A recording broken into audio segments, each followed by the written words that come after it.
saya Sri Nuryani, nomor ini 1908101088 dari kelas PIC semester 4.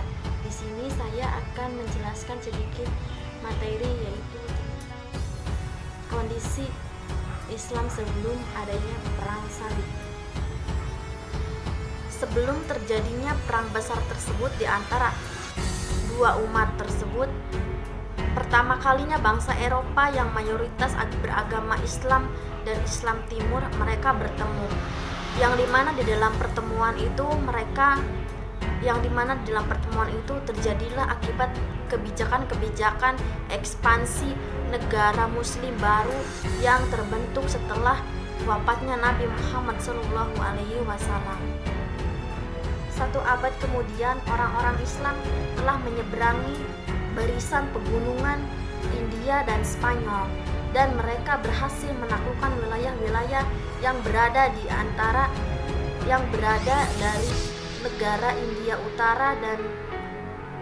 India Utara sampai negara Prancis Selatan. Kemudian 200 tahun berikutnya, kekuasaan Islam secara meluas hingga bisa membentuk kesejahteraan di tahun 750 dan seterusnya, yaitu yang di bawah pemerintahan dinasti Abbasiyah. Namun pada abad ke-10 dan ke-11, perpecahan mulai terjadi di tubuh dinasti Abbasiyah di Baghdad yang terus berlangsung. Kondisi tersebut memicu timbulnya Renaissance Kristen di Spanyol dan bangsa Eropa di Mediterania Timur. Jalur-jalur perdagangan diikuti dengan keberhasilan di bidang kelautan berhadapan dengan kaum Muslim. Bangsa Norman tersebut Sisilia dari tangan kaum Muslim, dan kaum Kristen di utara Spanyol merebut kembali Toledo dan tidak tertahankan lagi, bergerak ke selatan. Tetangga dekat dunia Islam, Bizantium, berhasil melakukan penyerbuan ke utara Suriah pada akhir abad ke-10 dalam waktu itu yang tidak lama menguasai kota-kota di negeri itu. Selama abad pertama kekuasaan kaum Muslim, para peziarah Kristen dari Eropa mengunjungi tempat suci agama mereka, yaitu di Yerusalem dan Tanah Suci. Di sisi lain, terdengar kabar tentang gaya hidup yang luar biasa dan tingginya kemajuan peradaban dunia Islam sampai ke Eropa, dan abad ke-11 Paus dan kerajaan-kerajaan Eropa juga mendapat kabar kemunduran dan desentralisasi kekuasaan militer dan politik umat Islam.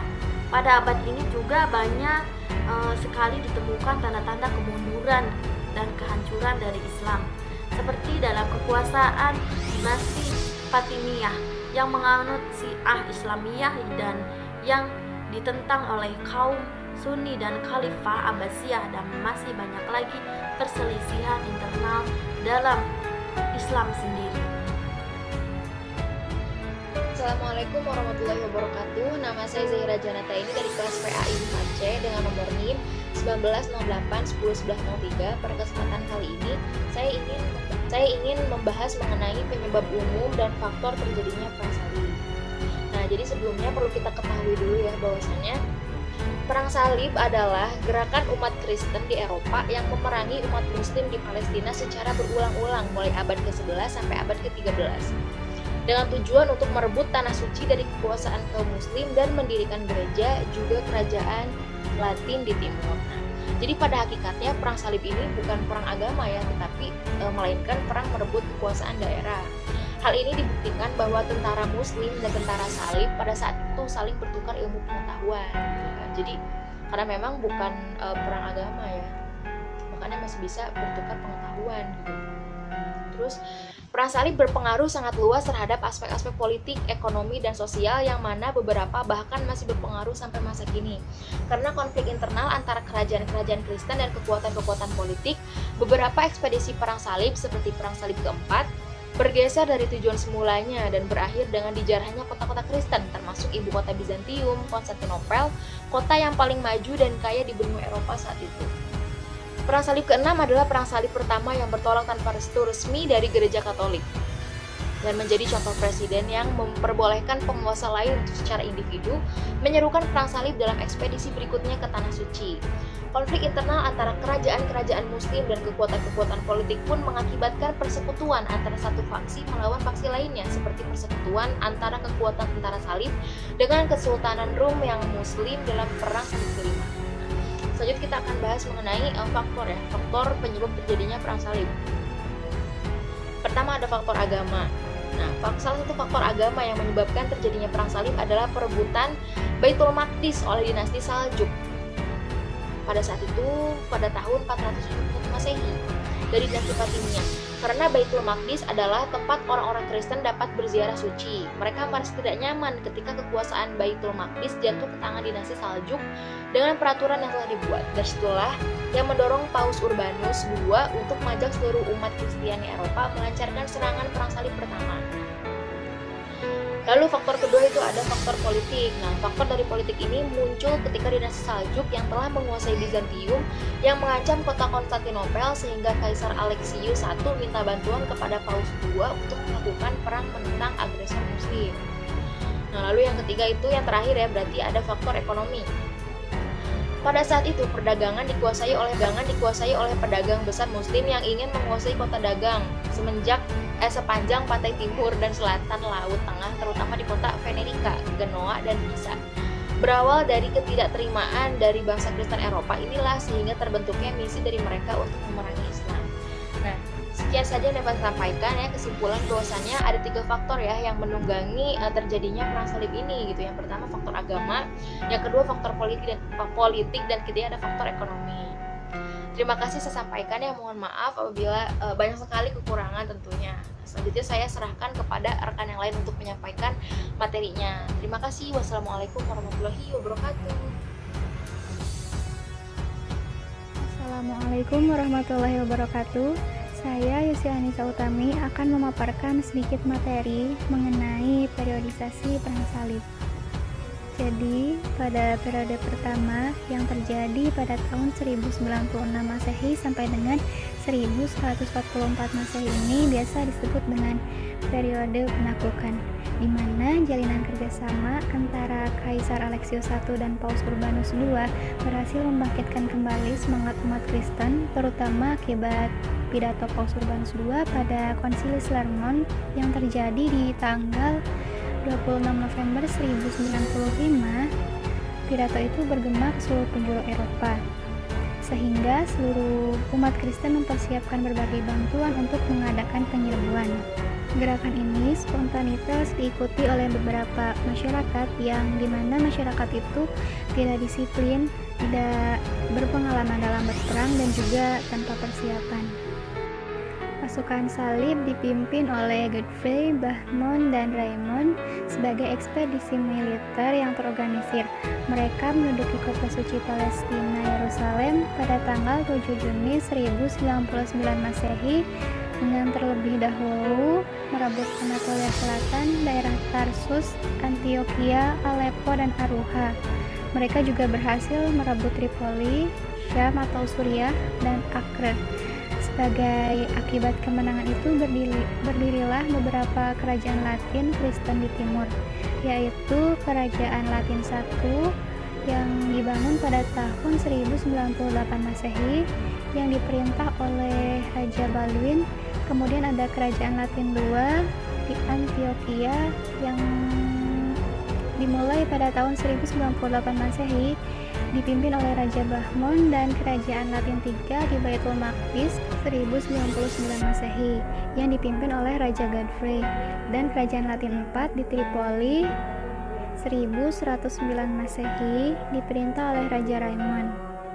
Kemudian ada periode kedua atau biasa disebut periode reaksi umat Islam yang terjadi pada tahun 1144 sampai 1192 Masehi. Kaum muslimin menghimpun kekuatan untuk menghadapi kekuatan kaum salib yang sudah menguasai beberapa wilayah kekuasaan Islam. Imaduddin Janki, Gubernur Mosul, membendung serangan pasukan salib dan berhasil merebut kembali Aleppo, Hamimah, dan juga Edessa pada tahun 1144 Masehi. Kemudian beliau wafat pada tahun 1146 Masehi dan putranya Nuruddin Janki meneruskan cita-cita membebaskan negara Islam di timur dari cengkeraman kaum salib. Ia berhasil merebut kembali beberapa kota seperti Damaskus pada tahun 1147 Masehi, Antioquia 1149 Masehi, dan Mesir pada tahun 1169 Masehi. Kemudian Nuruddin Janki wafat di tahun 1174 Masehi. Komando pasukan Islam selanjutnya di bawah pimpinan Salahuddin Al-Ayyubi Saladin di Mesir yang pada tanggal 2 Oktober 1187 Masehi berhasil membebaskan Baitul Maqdis yang telah dikuasai kerajaan Latin selama 88 tahun. Keberhasilan Salahuddin Al-Ayyubi itu membangkitkan semangat kaum salib dengan mengirimkan ekspedisi militer yang lebih kuat pada tahun 1189 Masehi dipimpin oleh Raja Eropa yang besar yaitu Frederick I, Richard I, dan Philip II. Meskipun mendapat tantangan berat dari Salahuddin Al-Ayyubi, mereka berhasil merebut Akka dan dijadikan ibu kota kerajaan Latin, namun tidak berhasil memasuki Palestina. Pertempuran sengit terjadi antara pasukan Salahuddin Al-Ayyubi dengan pasukan Philip dan Richard yang diakhiri dengan gencatan senjata dan membuat suatu perjanjian yang disebut dengan Sulh al-Ramlah pada tanggal 2 November 1192 Masehi. Kemudian ada periode ketiga atau biasa yang disebut dengan periode Perang Saudara Kecil atau juga kehancuran di dalam pasukan salib yang terjadi pada tahun 1193 sampai 1291 Masehi. Periode ini lebih disemangati oleh ambisi politik untuk memperoleh kekuasaan dan sesuatu yang bersifat material daripada motivasi agama. Tujuan utama mereka yaitu membebaskan Baitul Maqdis terlupakan. Terbukti di mana pasukan salib yang dipersiapkan menyerang Mesir ternyata membelok haluan menuju Konstantinopel. Kota itu direbut dan dikuasai oleh Baldwin sebagai raja pertamanya. Tentara salib yang dipimpin oleh Raja Jerman berusaha merebut Mesir terlebih dahulu sebelum ke Palestina dengan harapan mendapat bantuan dari orang-orang Kristen, dan tahun 1219 Masehi berhasil menduduki Dimyat. Kemudian Raja Al-Malik Al-Kamil dari dinasti Ayyubiyah membuat perjanjian dengan Frederick II yang isinya antara lain yaitu Frederick bersedia melepaskan Dimyat dan Al-Malik Al-Kamil melepaskan Palestina. Frederick menjamin keamanan kaum muslimin di sana dan tidak mengirim bantuan kepada Kristen di Syria. Pada masa Mesir diperintah Al-Malik As-Saleh, Palestina dapat direbut kembali oleh kaum muslimin tahun 1247 Masehi. Periode ini telah terukir dalam sejarah munculnya pahlawan wanita yang terkenal berani, yaitu Sajar ad-Dur. Ia berhasil menghancurkan pasukan Raja Louis IX dari Prancis sekaligus menangkap raja tersebut. Pahlawan wanita ini pun telah mampu menunjukkan sikap kebesaran Islam dengan membebaskan dan mengizinkan Raja Louis IX kembali ke negerinya. Setelah Mesir dikuasai dinasti Mamalik, pimpinan perang dipegang oleh Baibars yang berhasil merebut kembali seluruh benteng yang dikuasai tentara salib. Pada tahun 1286 Masehi, kota Yafa dapat ditaklukkan. Kemudian tahun 1289 Masehi menaklukkan kota Tripoli dan kota Akka dikuasai pada tahun 1291 Masehi. Sejak saat itu, tentara salib habis di seluruh benua timur.